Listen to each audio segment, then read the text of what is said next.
Hello everyone, এই ভিডিওতে তোমরা দেখবে যদি দুইটা ফাংশন ভাগ আকারে থাকে তাহলে সেটার কিভাবে মূল নিয়মে অন্তরজ বের করতে হয়। আমরা ধরে নেই একটা ফাংশন দেওয়া আছে, সেটা হলো ফাই অফ এক্স সমান f of x divided by g of x. দেখো এটা একটা ফাংশন, আবার জি অফ এক্স এটাও একটা ফাংশন, দুইটা কি ভাগ অবস্থায় আছে। এখন এটার মূল নিয়মে অন্তরজ কিভাবে বের করতে হয় আমরা একটা জেনারেল ফরম্যাট দেখব, তারপর আমরা এটা রিলেটেড একটা এক্সাম্পল সলভ করব। ফাই অফ এক্স যদি এত হয় তাহলে phi of x plus h এটা কত হবে? এটা হবে f of x plus h divided by g of x plus h। মূল নিয়মের অন্তরজ নির্ণয়ের ফর্মুলাটা লিখে নেই। এখন আমরা কি করব, এই ফর্মুলাটাতে phi of x plus h এর ভ্যালু বসাই দেবো, আবার ফাই অফ x এর ভ্যালুও বসিয়ে দেবো। লিমিট h টেন্ডস টু 0, এখানে বসিয়ে দেবো f of x plus h divided by g of x plus h minus এখানে বসিয়ে দেবো f of x divided by g of x। এই যে ভাগ আকারে এইচ ছিল, সেই এইচটাকে আমরা কি করব, এখানে এভাবে লিখবো 1 ডিভাইডেড বাই এইচ। এরপর আমরা যে কাজটা করতে পারি সেটা হলো এই ভেতরের যে ভগ্নাংশ দুইটা আছে তাকে আমরা বিয়োগ করতে পারি, লসাগু করে বিয়োগ করে দেবো। তাহলে লসাগু করি, সেটা আসবে g of x plus h into g of x, এখানে থাকবে f of x plus h into g of x minus এখানে থাকবে f of x into g of x plus h. আশা করি বুঝতে পারছো। তো তোমরা এই যে লব দেখতে পাচ্ছ, এখানে পদ হচ্ছে দুইটা, তো আমরা কি করব, এখানে এক্সট্রা আর একটা পদ বিয়োগ করব আবার যোগ করব। তো পার্ট 3 ভিডিওতে তোমরা দেখেছিলে যদি দুইটা ফাংশন গুণ অবস্থায় থাকে তাহলে মূল নিয়মে অন্তরজ বের করার সময়ও আমরা কি করছিলাম, একটা এক্সট্রা জিনিস যোগ করছিলাম, আবার কি করছি, বিয়োগও করছি। সেখানে কি যোগ করছিলাম, সেখানে হলো x plus h into g of x, এটা আমরা কি করছি, যোগ করছি আবার বিয়োগও করছি। কিন্তু এখানে এখানে আমরা এটা যোগ করব না, বিয়োগও করব না, আমরা নতুন একটা জিনিস যোগ করব, সেটা হলো f of x into g of x. এটা আমরা কি করব, এখানে যোগ করব আবার বিয়োগও করে দেবো। এটা করলে আমাদের অন্তরজ নির্ণয়টা অনেক সহজ হয়ে ওঠে। তো আসো আমরা এখানে সেটা যোগ করি আবার বিয়োগও করি। Limit h tends to 0, 1 divided by h, এখানে থাকবে f of x plus h into g of x. আমি বিয়োগ করব f of x into g of x, আবার এখানে বিয়োগ আকারে আছে f of x g of x plus h. দেখো এই জিনিসটা আমি কি করছি, এখানে এক্সট্রা বিয়োগ করছি, তাহলে এটা কি করতে হবে, আমার যোগ করতে হবে। এটা আবার আমি যোগও করে দেবো, এখানে f of x into g of x divided by আকারে আছে g of x plus h into g of x. তো এরপর আমি যে কাজটা করতে পারি সেটা হলো, এখান থেকে দেখো প্রথম দুইটা টার্ম সেখান থেকে জি অফ এক্স কমন যায়, আবার পরের যে টার্ম সেখান থেকে এফ অফ এক্স কমন যায়। তো এটা আমি কমন নিয়ে যে জিনিসটা লিখতে পারি সেটা হলো জি অফ এক্স কমন গেল, এখানে থাকবে f of x plus h minus f of x, আর এখান থেকে কমন যাবে হলো এফ অফ এক্স কমন যাবে, এফ অফ এক্স কমন নিলাম, থাকলো g of x plus h minus g of x, এখানে একটা সেকেন্ড ব্র্যাকেট দিয়ে নেব। আশা করি বুঝতে পারছো। এখানে ভাগ আকারে থাকবে কত, g of x plus h into g of x, আর এখানে আছে 1 ডিভাইডেড বাই এইচ, আর এখানে থাকবে লিমিট এইচ টেন্ডস টু 0। তো আমি যে কাজটা করতে পারি, এই যে ভাগ আকারে এইচ আছে এখানে, সেই এইচটাকে লবের দুইটা রাশির মধ্যেই আমি কি করে দিতে পারি, আলাদা আলাদাভাবে ভাগ করে দিতে পারি। আর এই যে g of x plus h into g of x, এটাকে আমি বাইরে নিয়ে যাব। অর্থাৎ আমি এটা যদি করি তাহলে হবে, এটাকে মিশিয়ে দিলাম, এই যে এইচটাকে আমি এখানে কি করলাম, এই যে ভাগ করে দিলাম, আবার এখানে এইচটাকে কি করলাম, এই যে ভাগ করে দিলাম, আর এখানে লিখবো 1 divided by g of x plus h into g of x, আর এখানে একটা থার্ড ব্র্যাকেট আমি দিয়ে নিই। আশা করি তোমরা বুঝতে পারছো। এরপর যে কাজটা করা যায় সেটা হলো লিমিট এইচ টেন্ডস টু 0, এই লিমিটটাকে আমি আলাদা আলাদা ভগ্নাংশের মধ্যে নিয়ে যেতে পারি।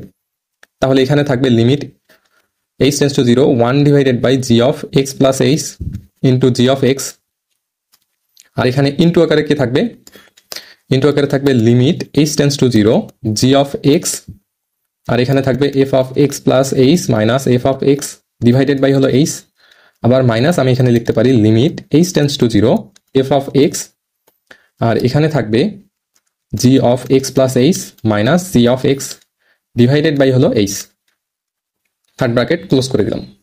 আশা করি বুঝতে পারছো তোমরা। এরপর দেখো এই যে জি অফ এক্স, এটাকে কি আমি লিমিটের বাইরে নিয়ে যেতে পারি না? হ্যাঁ পারি। আবার এখানে এফ অফ এক্স, এটাকেও লিমিটের বাইরে নিয়ে যেতে পারি, তার কারণ এখানে কোনো এইচ যুক্ত টার্ম নাই, তো এটা এইচ ফ্রি, তো এই জন্য আমরা এটাকে কি করব, বাইরে নিয়ে যাব। আর এখানে দেখো তো আমরা এইচ সমান 0 বসিয়ে দিতে পারি না, বসিয়ে দিলে এটা কি থাকবে, এটা থাকবে জি অফ এক্স তার উপর হোল স্কোয়ার, আর এখানে জি অফ এক্সটাকে আমি বাইরে নিয়ে গেলাম, থাকবে ওখানে limit h tends to 0 f of x plus h minus f of x divided by হলো এইচ, আর এটাকে যদি আমি বাইরে নিয়ে যাই, এফ অফ এক্স বাইরে চলে আসলো, limit h tends to 0 g of x plus h minus g of x divided by হলো এইচ। এখানে ব্র্যাকেট ক্লোজ করে দেব। তাহলে দেখো, লক্ষ্য করো, এখানে এই জিনিসটা একটা ফর্মুলা, সেই মূল নিয়মের যে ফর্মুলাটা ছিল সেই ফর্মুলায় চলে আসছে। আবার এখানে ওই একই ফর্মুলা। এখান থেকে যে এটা দেখতে পাচ্ছ, এই রাশিটা কি নির্দেশ করে? এটা হলো এফ অফ এক্স, যে একটা ফাংশন, সেই একটা ফাংশনের মূল নিয়মের অন্তরজ। আর এই জিনিসটা প্রকাশ করে জি অফ এক্স, যে একটা ফাংশন, সেই একটা ফাংশনের মূল নিয়মের অন্তরজ। তো তোমরা তো পার্ট 2 ভিডিও দেখেছই, সেখানে আমি শুধু একটা ফাংশনের মূল নিয়মের অন্তরজ কিভাবে বের করতে হয় সেটা দেখিয়েছিলাম। তো এই পর্যন্ত তোমরা আসবা, এসে পরবর্তীতে একটা ফাংশনের মূল নিয়মের অন্তরজ যেভাবে বের করতে হয় সেভাবে তোমরা বের করবা। তো আসো আমরা আরেকটা এক্সাম্পল দেখি, সেটা দেখলে তোমরা আরো ভালোভাবে ক্লিয়ার হতে পারবা। এবার আমরা দেখব যে একটা ফাংশন, সেটা হলো এফ অফ এক্স দেয়া আছে e to the power x divided by cos x. দেখো, দুইটা ফাংশন, একটা হলো e to the power x, cos x, তারা কি ভাগ অবস্থায় আছে। এখন এদের মূল নিয়মের অন্তর্জ আমরা বের করব। তো f of x plus h কত হবে? এটা হবে e to the power x plus h divided by cos x plus h. এখন কি করব? আমরা সূত্রটা লিখে নেব, ডিওয়াই ডিএক্স সমান limit h tends to zero f of x plus h minus f of x divided by হলো h. এখন এই ভ্যালুগুলো বসিয়ে নেই। F of x plus h এর ভ্যালু দেওয়া আছে কত? ই to the power x plus h divided by cos x plus h. তো আমরা সেটা এখানে বসিয়ে নিই, limit h tends to zero e to the power x plus h divided by cos x plus h minus e to the power x divided by cos x divided by আকারে আছে H. এরপর আমরা যে কাজটা করতে পারি, আমরা উপরে এখানে কি করব? একটু আগেই দেখলাম দুইটা ভগ্নাংশের মধ্যে আমরা বিয়োগ করব, লসাগু করব, করে হরের মধ্যে লসাগু করব, করে বিয়োগ করে দেবো। তাহলে লসাগু কত আসে? Cos x plus h into cos x, এর সাথে গুণ অবস্থায় আছে কত? এইচ। তাহলে এখানে কি হবে? E to the power x plus h into cos x, আর এখানে থাকবে e to the power x into cos x plus h. আশা করি বুঝতে পারছো। এরপর আমরা দেখো কি করতে পারি। একটু আগে আমরা দেখলাম যে কি এই ধরনের থাকলে আমাদের একটা এক্সট্রা জিনিস বিয়োগ করতে হয়, আবার কি করতে হয়? যোগও করতে হয়। সেই জিনিসটা হলো f of x into g of x. এখানে আমি যদি তুলনা করি, এফ অফ এক্স বলতে e to the power x আর জি অফ এক্স বলতে কজ এক্স, তাহলে এই জিনিসটা আমরা কি করব? এখানে বিয়োগ করব, আবার যোগও করে দেব। তাহলে হবে limit h tends to zero e to the power x plus h cos x, এখানে আমি বিয়োগ করে দিলাম e to the power x into cos x. এরপর আমি এখানে এই জিনিসটা লিখে নেব, সেটা হলো e to the power x cos x plus h, আবার যোগ করবো, এই জিনিসটা যেহেতু বিয়োগ করেছিলাম এটা কি করবো? যোগ করবো, e to the power x cos x divided by আকারে থাকবে h into cos x plus h into cos x. এখন দেখো তো, প্রথম দুইটা পদ থেকে কি কমন যায়? কজ এক্স কমন যায়। আর পরের দুইটা পদ থেকে কি কমন যায়? E to the power x common যায়। তো আমরা সেই কাজটা করে নেব। তাহলে দেখো, এখান থেকে আমি যদি কজ এক্স দুটাকে মিশিয়ে দিই, আর এখানে ব্র্যাকেট দিয়ে আমি লিখবো কি? এখানে লিখবো কজ এক্স, আর এটাকে একটু ক্লোজ করে লিখি, এটাকে এখানে লিখলাম, আর আর এটাকেও একটু ক্লোজে নিয়ে আসি। হ্যাঁ, এরপর পরের পদ দুইটাতে কি কমন যায়? E to the power x common যায়। তো আমি এখান থেকে ই টু দি পাওয়ার এক্সটাকে মিশিয়ে দিই, আর এখানে একটা সেকেন্ড ব্র্যাকেট আমি অ্যাড করে দিই। এরপর আমি আরো যে কাজটা করতে পারি, এই যে এইচ আছে, এই এইচ দিয়ে দুইটা রাশিকেই ভাগ করে দিতে পারি। তাহলে আমরা সেই কাজটা করি, এই এইচটাকে মিশিয়ে দিলাম, হ্যাঁ এটাকেও মিশিয়ে দিই আপাতত। আমরা কি করতে পারি? এখানে এইচ দিয়ে ভাগ করলাম, আবার এখানেও এইচ দিয়ে কি করলাম? ভাগ করলাম। আর এখানে ভাগ আকারে থাকবে cos x plus h into cos x. তো সেটা আমি এভাবে লিখি যে 1 divided by cos x plus h into cos x. তো এখন আমরা কি করতে পারি? লিমিট যেহেতু লিনিয়ার অপারেটর, তাই এটাকে আমরা দুইটা ভগ্নাংশের সাথেই নিয়ে যেতে পারি। আসলে আমরা সেই কাজটাই করে নিই। এখানে লিখবো limit h tends to zero, আর এই যে এই জিনিসটা, এটাকে আমি সামনে নিয়ে আসি। তাহলে এখানে হবে 1 divided by cos x plus h into cos x. তারপর আমি এখানে লিখতে পারি limit h tends to zero cos x, এখানে থাকবে e to the power x plus h minus e to the power x divided by h, আর এখানে থাকবে minus limit h tends to zero e to the power x, আর এখানে থাকবে হলো cos x plus h minus cos x divided by আকারে থাকবে কত? এইচ। এখানে আমি একটা থার্ড ব্র্যাকেট দিয়ে নিই। তো এখন দেখো কি করতে পারি, এই যে এখানে এইচ, এই এইচ সমান 0 বসিয়ে দিলে তাহলে এটা সমান কি লেখা যায়? এই পুরোটা সমান লেখা যায় কজ এক্স তার উপর হোল স্কোয়ার। ঠিক আছে, আশা করি বুঝতে পারছো। এরপর দেখো এখানে শুধু কজ এক্স, তাহলে কজ এক্সটাকে আমি কি লিমিটের বাইরে নিয়ে যেতে পারি। তারপর আবার দেখো ই টু দি পাওয়ার এক্স, এটাকেও কি লিমিটের বাইরে নিয়ে যেতে পারি।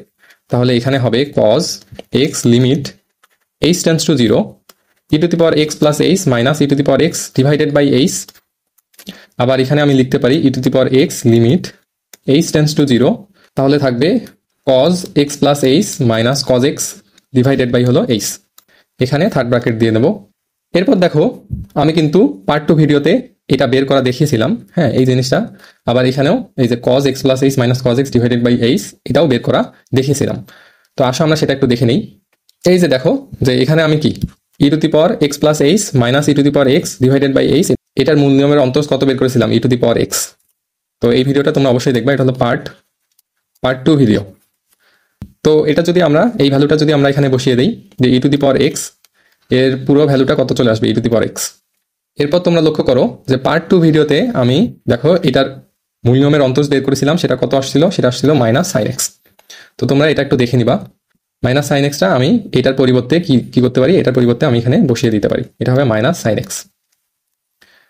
তাহলে আলটিমেটলি যে অ্যান্সারটা আসবে সেটা হলো এখানে থাকলো 1 divided by cos square x into আকারে থাকবে কজ এক্স, আর এটা হলো e to the power x, আর এখানে থাকবে e to the power x minus sine x. এটাকে সুন্দরভাবে লেখা যায় এরকম 1 divided by cos square x, এখানে থাকবে e to the power x cos x minus মাইনাসে মাইনাসে কি হবে প্লাস হবে e to the power x sine x. এটা হলো সেই অ্যান্সার। এখন এখান থেকে তোমরা ই টু দি পাওয়ার এক্সটাকে কমন নিয়েও লিখতে পারো, তাহলে সেটা হবে কি e to the power x divided by cos square x into sin x plus cos x. এই তো কত সুন্দরভাবে আমরা মূল নিয়মের মাধ্যমে দুইটা ফাংশন যদি ভাগ আকারে থাকে তাহলে তার অন্তরজ কিভাবে বের করতে হয় সেটা দেখলাম। আশা করি তোমরা সবাই বুঝতে পারছো।